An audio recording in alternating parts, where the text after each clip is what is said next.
Hindi ko pwedeng ibenta ang mga to. Hindi ito deserve ng mga customer ko.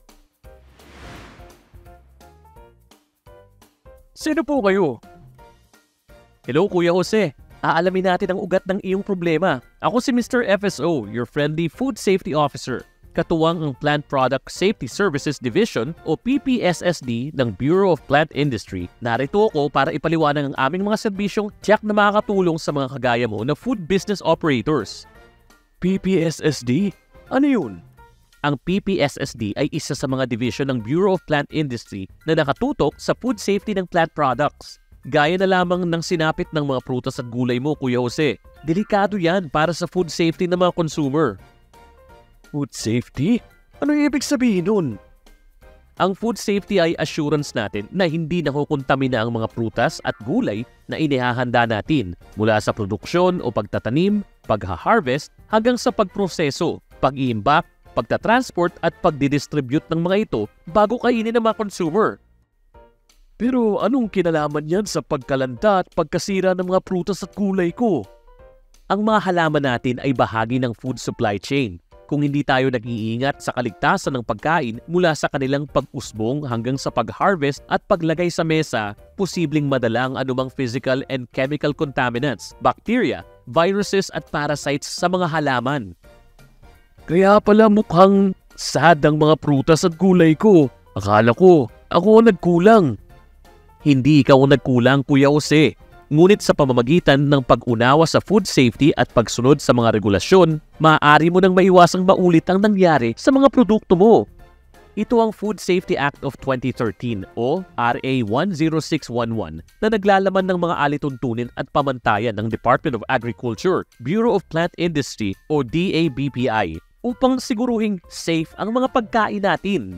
Layunin ng RA 10611 na matiyak na ang mga batas, standards, policies at programs pagdating sa food safety ay nai-implement sa mga food business operator o FBOs tulad ng cold storage warehouse, dry storage warehouse, minimal processing facility, transport facility at distributor na katulad mo, Kuya Jose.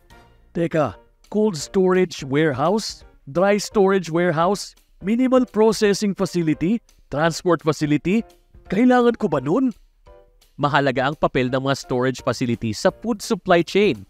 Napapanatili nito ang necessary storage conditions para sa safety at freshness ng ating mga pagkain. On the other hand, mahalaga din ang papel ng FBOs na tulad mo pagdating sa production at distribution ng mga plant-based food. Mula sa primary production stage hanggang sa processing, packaging at distribution, FBOs ang responsable para matiyak na ang mga kinakain natin from farm to fork ay fresh at ligtas. Pero hindi ba kailangan muna ng lisensya ng mga FBOs? Correct ka dyan, Kuya Jose.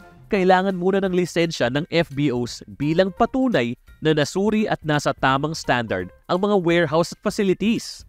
Pero huwag ka mag-alala, sa tulong ng Food Safety Officer o FSO, mas magiging madali ang proseso ng pagkuha ng mga kaukulang lisensya. Sila kasi ang nakatoka para sa implementasyon ng mga food safety programs. Ganito lang naman ang proseso sa pagkuha ng license to operate. Step 1.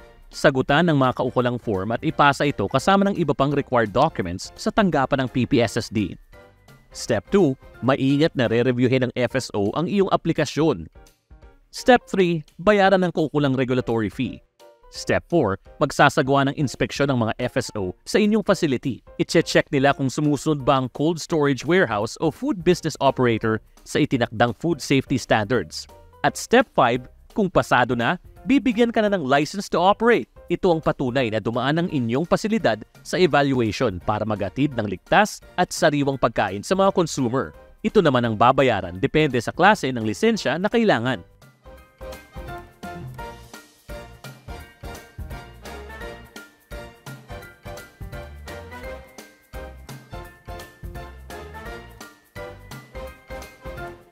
But wait, there's more! Tandaan, may karampatang parusa sa iba't ibang mga paglabag gaya nito.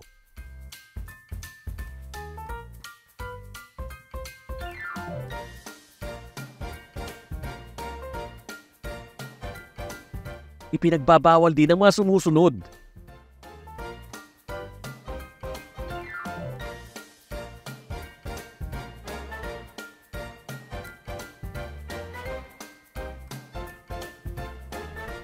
Para sa mga food business operators naman tulad mo, Kuya Jose, kailangan ninyong magkaroon ng traceability system kung saan nakadeklara ang inyong supplier at sources. Thank you so much, Mr. FSO. Ngayon, alam ko na kung paano protektahan ang aking mga produkto para na rin sa health and safety ng mga customer ko. You're welcome, Kuya Jose. Huwag kalimutan na kaagapay natin ang PPSSD para masiguro na ligtas ang ating mga pagkain from farm to fork. Hanggang sa susunod na Plantastic Adventure, I am Mr. FSO, your friendly food safety officer.